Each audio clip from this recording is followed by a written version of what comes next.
What if the afterlife wasn't some big, unknowable mystery? I mean, what if we had a detailed report, like a user's guide, sent directly from the other side?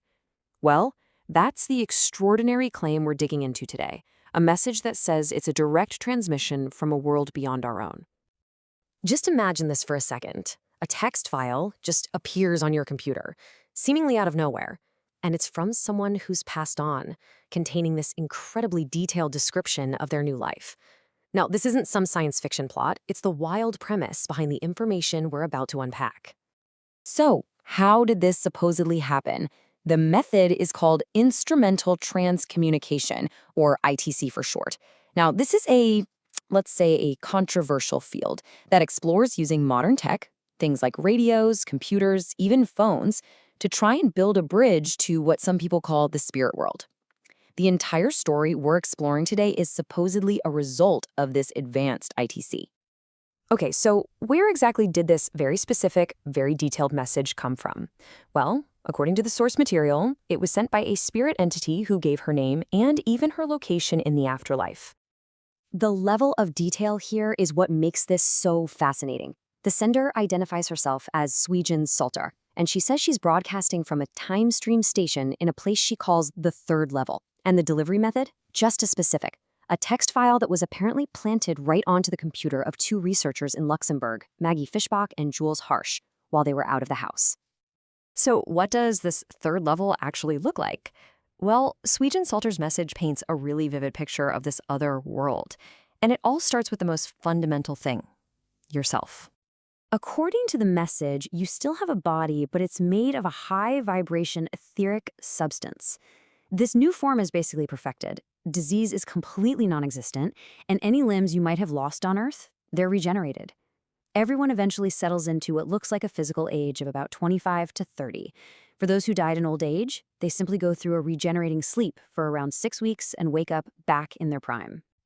And what about the world itself? Salter just says it's a place of impressive and beautiful landscapes.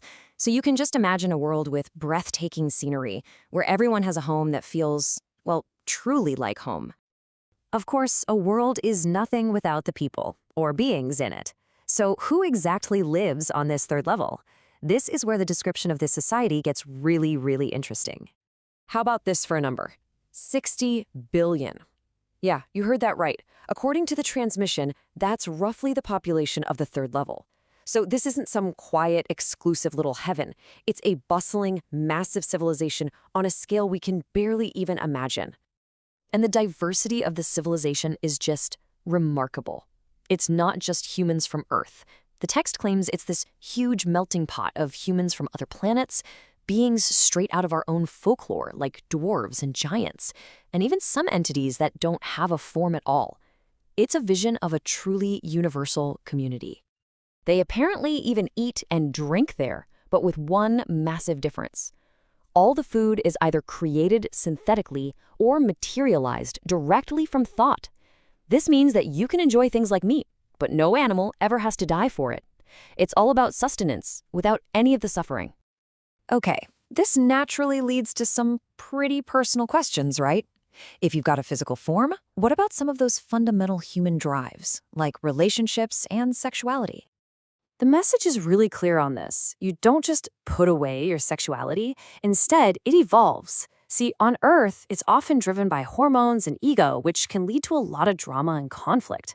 But there, it's described as a truly human characteristic that's based on a deep harmony and a mutual desire between two partners, completely free from all that earthly baggage.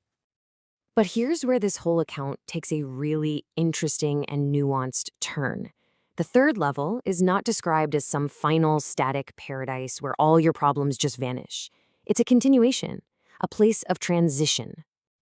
And here's the absolute crucial point: who you are at your core, your personality, your habits, your character. You take all of that with you. The process of dying itself doesn't magically fix you or change who you are. So what that means is you don't suddenly wake up all-knowing. Any personal conflicts, any psychological issues you have, they're still there for you to work through.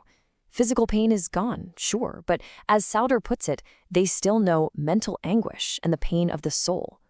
Ultimately, it's your own personal development, what she calls your spiritual vibration that determines your experience and your place in this new realm. So, when you put it all together, what does this all add up to? If we take this transmission at face value, it paints a very, very different picture of what might come next for all of us. What we're left with is an afterlife that sounds surprisingly familiar. It's got homes, relationships, beautiful landscapes, but it's also a place where the real work isn't finished. It's a realm for you to keep growing, to finally resolve the issues that maybe you couldn't resolve back on Earth. The editor of the source material, a guy named Mark Macy, he suggests that contexts like these could offer a totally new perspective, one that moves beyond all the traditional religious dogmas and gives us a more direct, maybe unfiltered look at what could be. And that leaves us with one final, pretty provocative thought.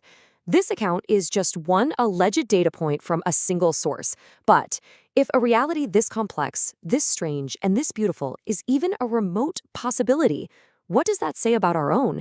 And more importantly, what else might be out there just waiting for us to discover?